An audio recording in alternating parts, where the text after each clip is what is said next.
Nuestros hijos son nuestros maestros, son nuestros espejos de aquellas dificultades que a veces tenemos.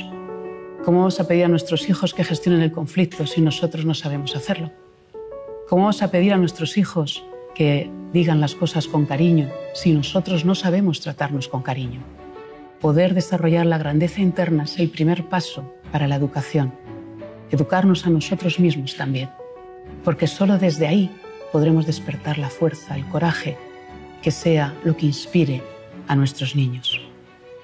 Y esto me recuerda a una de las experiencias que yo leí que más me impactaron, la biografía precisamente de Thomas Alva Edison.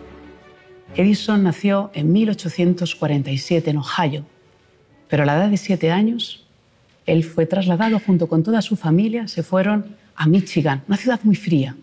Él era el séptimo, el más pequeño de todos los hermanos. Entró en el colegio público, pero tan solo estuvo 12 semanas, porque al cabo de esas 12 semanas, el pequeño Thomas llegó a casa con una cartita que le dijeron en el colegio que solo se lo podía dar a su madre, que solo lo podía leer ella. Así que Thomas se lo entregó a su madre. Y Thomas, cuando se lo dio, no sabía lo que había, lógicamente. La señora Edison abrió la carta y la leyó. Y comenzó a llorar. El pequeño Thomas se quedó preocupado. ¿Qué pasa, mamá? ¿Qué pasa?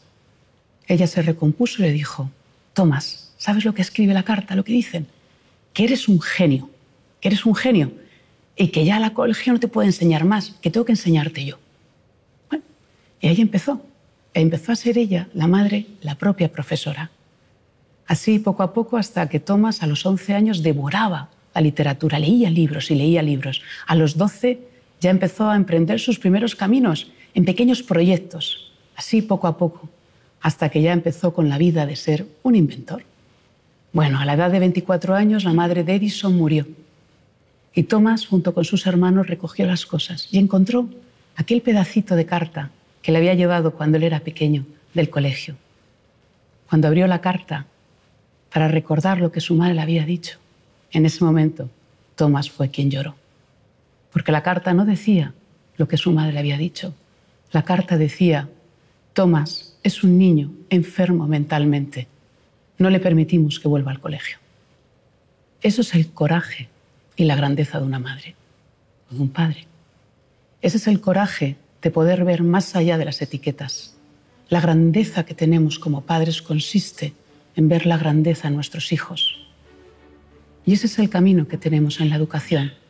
Despertarlo dentro de nosotros, darnos cuenta que a veces tenemos conflictos, dificultades. Como decía, nuestros hijos son nuestros espejos. Esas dificultades están en nosotros, pero en la medida en que cada uno de nosotros, siendo padres, siendo educadores, podamos conectar con la grandeza, podamos conectar con nuestra vulnerabilidad, aprendamos a perdonarnos, aprendamos a vivir la vida de una manera mucho más delicada, en ese momento estaremos despertando la grandeza en nosotros y la grandeza en ellos. Y este es el gran camino de la educación, educar el corazón para despertar la grandeza.